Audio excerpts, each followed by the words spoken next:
here at La Costa at the PGA Tour Superstore Game Changers Summit, here with the CEO of L.A.B Golf, Sam Hahn. Sam, let's just get into it right now. L.A.B Golf, what does L.A.B even stand for? L.A.B stands for lie angle balance. Lie angle balance is a physics equation. It's an equation that we use to build these putters and balance them in a way that the putter face is actually seeking square throughout the stroke. So you don't have to manipulate the putter. See, I like the notion of seeking square. We all have, you know, tall, open, shut, arc, etc. But this thing tries to seek square. I've seen the demonstrations with the revealer where you put in the device and you can see the putter kind of stay still. Talk about some of the tech and the research that went into even finding out. So it's actually an incredible way that the whole thing came about. So the inventor is a guy named Bill Pressey. Bill, like a lot of us, really good ball striker, super crappy putter. So he was in his tour trailer one night and he sort of picked up a putter and noticed that the second he picked it up, it flopped open. Yeah. So he actually built the first revealer out of a crutch and started hanging putters in it to kind of see how putters moved without, trying to manipulate it. And so it was the revealer that came first that led him to discovering lie angle balance. So he grabbed an old putter head, started drilling holes all around it until he found a spot that he could stick the shaft where the putter stayed square. Wow. Now, when we look at the tech in here, now I've got two different iterations of the putter. This is new. This is our newest one. This is the one I haven't seen yet. Yeah. So let's talk a little bit about what you've done with those putters to go into the Oz one. So one of the things we really pride ourselves on is that we listen. We're on social media constantly. What's that? Sorry. Yeah, we're on social media all the time. We're in WRX all the time, and all the different forums and stuff, and listening to the feedback. And the two biggest complaints that we get are ball speed. Because of the way we balance the putters, the CG is really far behind the face, and so that slows the ball speed down. So with Oz, we've been able to move the CG quite a bit closer to the front of the putter there, so the ball speed's up a little bit, and then additionally we've got this insert now. We've got a stainless insert that's an option. You don't have to use it, but that's also going to help get the ball speed up. With our bigger mallets, we add shaft lean, and then this kind of funny press grip here. Yeah, I was noticing the press grip.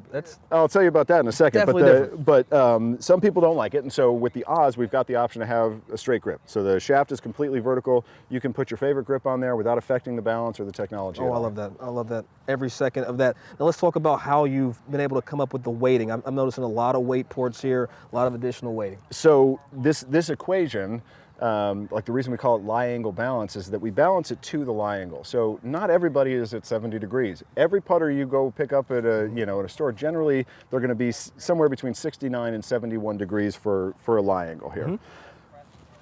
We don't think that everybody fits into that box. Some people like to have their hands real high, some people like to have them low. But when you change where you put the shaft into the head, it changes the way that the putter balances. So we need all these screws so that no matter what putter we're making, no matter the shaft, the grip type, the lie angle, the swing weight, the static weight, the length, all of it, every single putter is hand balanced. Like we have to, literally, we have this special device that we're sitting there balancing these putters on. We have screws that range from 2 grams all the way on up to 18 grams, and every one of them is its own little cocktail of weights in order to make it balance perfectly. Well, I heard a rumor that these are also handmade. Every one of them, yeah. So we can't mass produce them. There's no way to do it. And there's, some other companies out there, working at similar technology.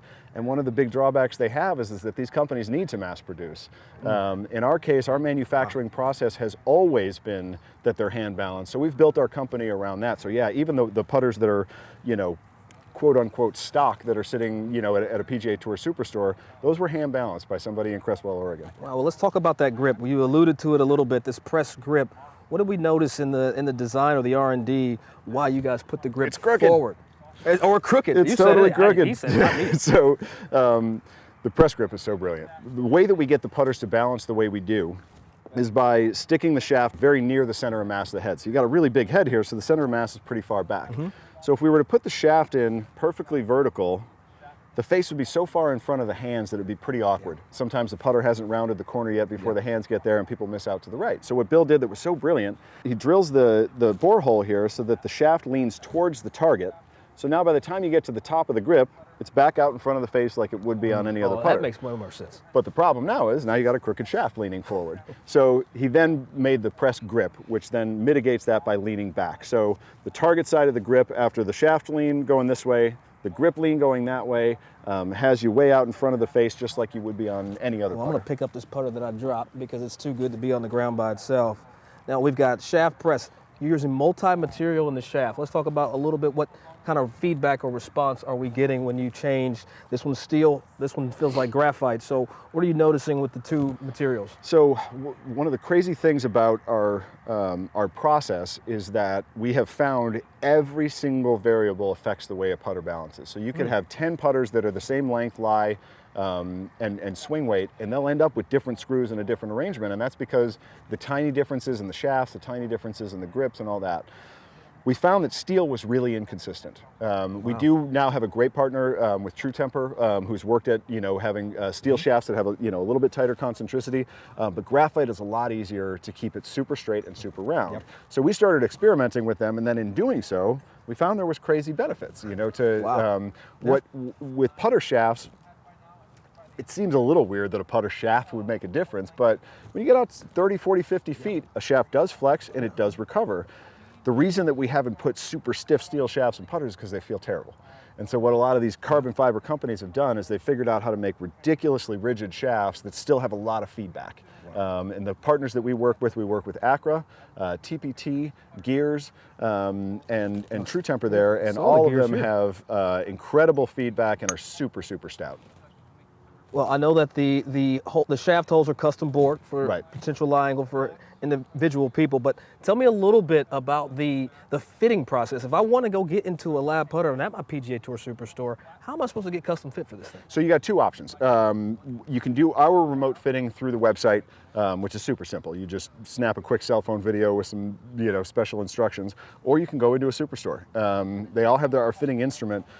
The good news is that a lot of modern putting fitting is figuring out what torque profile you should be using, meaning like there's this narrative like if you have a certain kind of stroke, you should have toe hang, and if you have a different kind of stroke, you should have a face balance thing. Well, the way that our putters, torque and twist, or don't rather, is the same for every one of our models. So all we're trying to do when we're fitting you is to get you comfortable.